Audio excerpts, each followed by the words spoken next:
Morning, welcome back to Rome channel. আশা করছি তোমরা সবাই খুব ভালো আছো আর আমিও খুব ভালো আছি। আর আজকে হচ্ছে 12 জুন। আজকে দিনটা হচ্ছে বুধবার। তো আজকে জামাই ষষ্ঠী। তো আজকে শ্রুতি আসবে না, যেহেতু ওরও জামাই আসবে বাড়িতে, সেই জন্য তাই জন্য আমাকেই জামাই আদর করতে হবে। তো আজকে আমি রান্না করব বোয়াল মাছ। এখন আমার প্র্যাকটিস সেশন শেষ হলো, দেখে বুঝতেই পারছো ম্যাটে বসে আছি আমি। আর এবার আমি রান্নাঘরে যাব, তার আগে এক গ্লাস একটু হরলিক্স খাবো আর বিছানাটা তুলবো। এই দুটো কাজ আমার করা হয়নি। এগুলো করে তারপরে আমি চলে যাব ডাইরেক্ট রান্নাঘরে। বোয়াল মাছটা কীভাবে রান্না করছি সেটা অবশ্যই শেয়ার করবো তোমাদের সাথে। মা সকাল সকাল গিয়ে পুজো দিয়ে এসছে, ষষ্ঠীর পুজো। এই যে মা ফুল আর প্রসাদ নিয়ে রেডি হয়ে দাঁড়িয়ে আছে। এখন বাজে হচ্ছে 8:25 আর অরিন্দম চলে এসছে জিমের থেকে। তো মা ওকে আশীর্বাদ দিচ্ছে ঠাকুরের। দেখো অবস্থা দেখো, এইটা একটা পাগলা পুরো। ওর বাবা কি খেয়ে নিচ্ছে ও সেটাই ভাবছে, ওই জন্য ওরম করছে। তুমি দেয়নি তোমায়। এটার মাথায় ফুল ঠেকিয়ে দাও। হ্যাঁ দেবো। হা করে ওই দেখ। দাদা দাদা দাদা এদিকে এদিকে সিট করো সিট করো সিট। এটা খাবার না সিট কর সিট কর হ্যাঁ আরে পা ওরে মাথায় দেবো, কেউ খাবে। এই যে থাকে থাকে এরকম লাভ দেয়। তুই লাফাস কেন এত?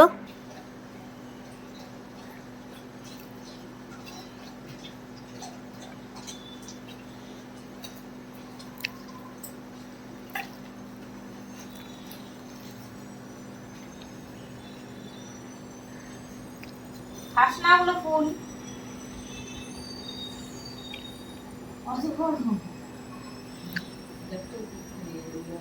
ঠিক আছে দিয়ে দাও কিছু আমি। জয় হাতে প্রসাদ।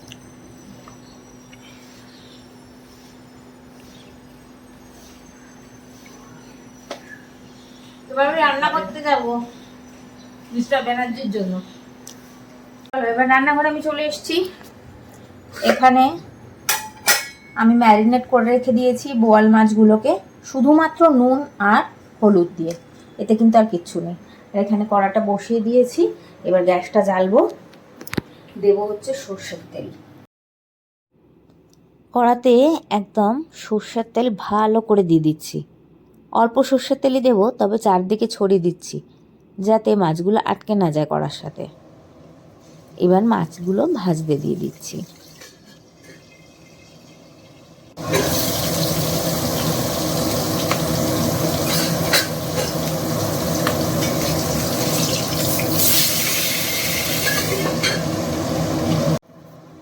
একটা একটা করে মাছ ভেজে তুলে নিয়েছি। আর এবার জলে লঙ্কার গুঁড়োর পেস্ট রেডি করে রেখেছি। এখানেই চলছে আমার বোয়াল মাছ রান্না। বেশ কয়েকটা ভেজে ফেলেছি আর বাকি হচ্ছে। এখানে জোগাড়জান্তি করে রেখেছি, এখানে ফোড়ন রেডি করে রেখেছি। আর ওখানে মা স্নান করে বেরিয়ে পড়েছে। বেরিয়ে মা সমস্ত কিছু গোছাচ্ছে অরিন্দমকে বায়না দেবে বলে। অরিন্দম ভুলে গেছে বর্তমান কলাটা আনতে, সেজন্য আদিকে পাঠানো হয়েছে। এমনিতেও জলখাবার আনতে পাঠানো হয়েছে, কারণ আমি এত কিছু করতে পারবো না, শুধু মাছটা করছি, এতেই আমি নিজেকে ধন্য মনে করছি। আর আমার এখন প্র্যাকটিস নেই, একদমই পারি না এত রান্না করতে। আগে প্রচুর রান্না করেছি। এবার আমি মাছ ভাজার তেলেই দিয়ে দিচ্ছি ফোড়ন, 2টো শুকনো লঙ্কা, একটা তেজপাতা আর একটু কালো জিরে। আমি এর মধ্যে আর এক্সট্রা কোনো তেল অ্যাড করিনি, কারণ আমরা তেলটা কমই খাই। যদি তোমরা কেউ মনে করো যে বেশি তেল খাবে, তো তার জন্য তোমরা অ্যাড করতেই পারো। অনেকে আবার এই মাছটা রান্না হয়ে যাওয়ার পরে ওপর থেকে কাঁচা তেলও দেয়, কিন্তু আমি সেটা দিচ্ছি না। আর এবার অ্যাড করলাম আদা। ভালো করে একটু নেড়ে চেড়ে নিয়ে এর মধ্যে অ্যাড করে দিচ্ছি পেঁয়াজ কুচি। পেঁয়াজ কুচিটাকে ভালো করে ভেজে নিতে হবে, বেশ লাল লাল মতন করে, তাহলে মাছের ঝালের রঙটা কিন্তু বেশ ভালো আসবে। বোয়ালের কিন্তু আজকে ঝাল হচ্ছে, ঝোল নয়। ব্যাস বলতে বলতেই পেঁয়াজটা আমার ভালো করে ভাজা হয়ে গেছে। এবার আমি দিয়ে দিচ্ছি এর মধ্যে শুকনো লঙ্কার যেটা পেস্ট বানিয়েছিলাম সেইটা। এবার আমি ভালো করে এটাকেও মিশিয়ে নিচ্ছি। কষানোটা কিন্তু এই ক্ষেত্রে মাস্ট, সেটা বারবার করে নেড়ে নেড়ে একটু ধৈর্য ধরে কষাতে হবে। টেস্টটা কিন্তু তখনই ভালো আসে, তাড়াহুড়ো করে কিন্তু এই রান্নাটা হবে না। এবার এর মধ্যে অ্যাড করে দিচ্ছি টমেটো কুচি।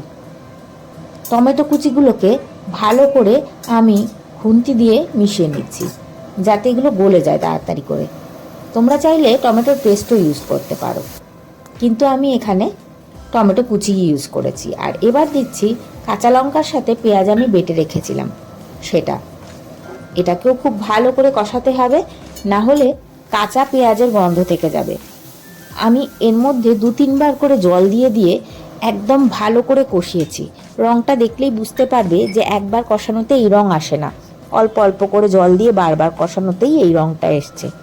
এবার আমি এর মধ্যে অ্যাড করে দিচ্ছি জল, পরিমাণ মতন লবণ এবং পরিমাণ মতন চিনি দিয়ে এটাকে ভালো করে নেড়ে নিচ্ছি। ভালো করে কষাতে হবে প্রত্যেকবারই, যাতে কোনো রকমই কোনো কাঁচা গন্ধ না থাকে। এবার আমি অ্যাড করে দেব ভাজা মাছগুলো। ঝালটা আমার ফুটে উঠেছে, ভাজা মাছ অ্যাড করে ভালো করে ওলট পালট করে একটু ঢাকা দিয়ে রাখবো।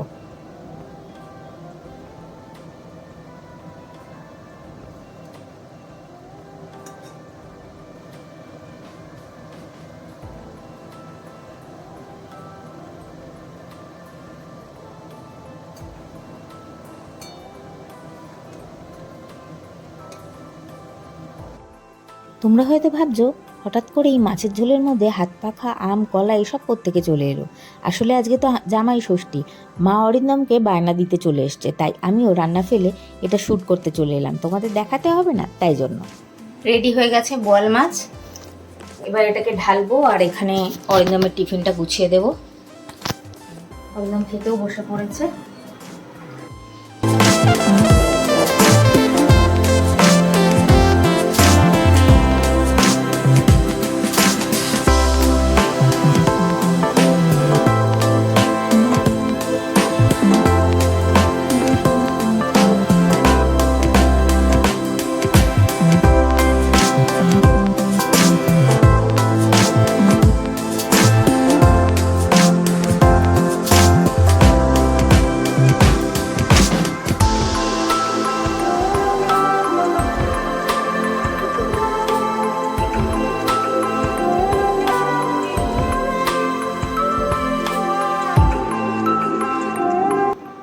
বায়না পেয়ে গেলাম আম আর কলা, এটা খাবো, তবে এখন নয়, পরে। কারণ আজকে যেহেতু স্মৃতি আসেনি, জল খাওয়ার ব্যবস্থা বাইরের থেকে। ছেঁড়া পরোটা, তোমরা কে কে খাও আমাকে কমেন্ট করে জানাও।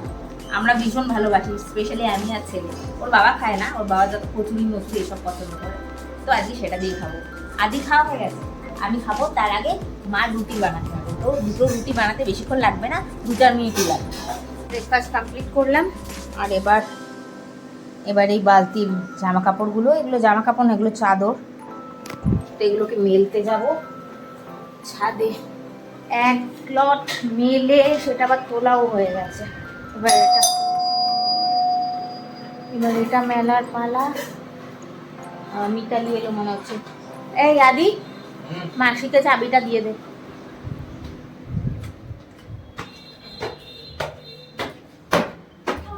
বাজে এখন প্রায় 1:30, 1:20 বাজে। আর আমরা খেতে বসবো। এখানে আছে ঝিঙে দিয়ে মুসুর ডাল, না, এখানে আছে ঝিঙে দিয়ে মটর ডাল, আর এই কালকে হয়েছিল বড়া, এগুলোই রয়েছে, চাটনি। আর এটা তো আজকে আমি বানালাম বোয়াল। তো এই দিয়ে আজকে আমাদের খাওয়া দাওয়া হবে। কারণ স্মৃতি আসেনি, তো আগের দিনই আমি করিয়ে রেখে দিয়েছিলাম। স্মৃতি যেদিন না আসে, আমি এত পারি না তো করতে, তো আমি করিয়ে রেখে দিই। ওই লেফট ওভারগুলোই গরম করে নেওয়া হয়েছে, এবার খাওয়া দাওয়া হবে। এটা বেরিয়ে পড়েছে আবার। চল ঢুকিয়ে দিই তোকে ঘরে, তোর কিছু খাবার নেই। দিদুর সাথে কথা বলে লাভ নেই। চল চল ঢুকিয়ে দিয়ে চ ঘরে চ, ঘরে চ, ঘরে চ, ঘরে চ। এখন বাজে 9:25, এখন আমাদের ডিনার টাইম। সারাটা সন্ধে কাজে কেটে গেছে আর আমি ভিডিও করতে পারিনি। আর আজকে যেহেতু জামাই ষষ্ঠী, সেই জন্য ডিনারে রয়েছে মাটন বিরিয়ানি আর এটা হচ্ছে চিকেন চাপ। 2 প্যাকেট আনা হয়েছে, কিন্তু ভাবছি 1 প্যাকেট আমি রেখে দেবো। 2 প্যাকেট আমার মনে হয় না খাওয়া যাবে বলে, কারণ এমনিতেই বিরিয়ানির মাংস রয়েছে, ডিম রয়েছে, আলু রয়েছে, তার মধ্যে এত বড় একটা চিকেন। এখানে কাটা হয়েছে স্যালাড। তো এত বড় চিকেন দিয়ে, এই মাটন দিয়ে এত কিছু খাওয়া সম্ভব না। কি হলো ওর, এত দৌড়লো? খোলাই আছে। এখন বাজে 9:25, এখন আমাদের ডিনার টাইম। সারাটা সন্ধে কাজে কেটে গেছে আর আমি ভিডিও করতে পারিনি। আর আজকে যেহেতু জামাই ষষ্ঠী, সেই জন্য ডিনারে রয়েছে মাটন বিরিয়ানি আর এটা হচ্ছে চিকেন চাপ। 2 প্যাকেট আনা হয়েছে, কিন্তু ভাবছি 1 প্যাকেট আমি রেখে দেবো। 2 প্যাকেট আমার মনে হয় না খাওয়া যাবে বলে, কারণ এমনিতেই বিরিয়ানির মাংস রয়েছে, ডিম রয়েছে, আলু রয়েছে, তার মধ্যে এত বড় একটা চিকেন।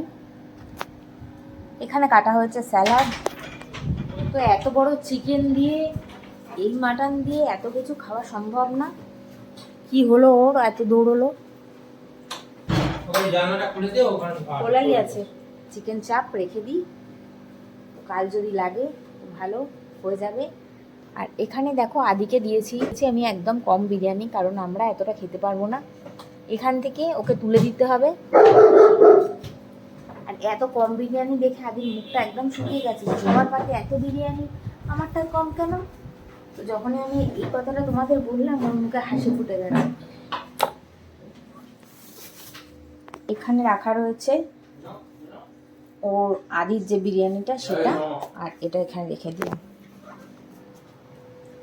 এবার খাওয়া দাওয়া করি। খাওয়া দাওয়া করার আগে আদিকে একটুখানি দিতে হবে। আরেকজন চলে গেছে ওর বাবার পেছনে, বলছে দাও বাবান দাও আমাকে।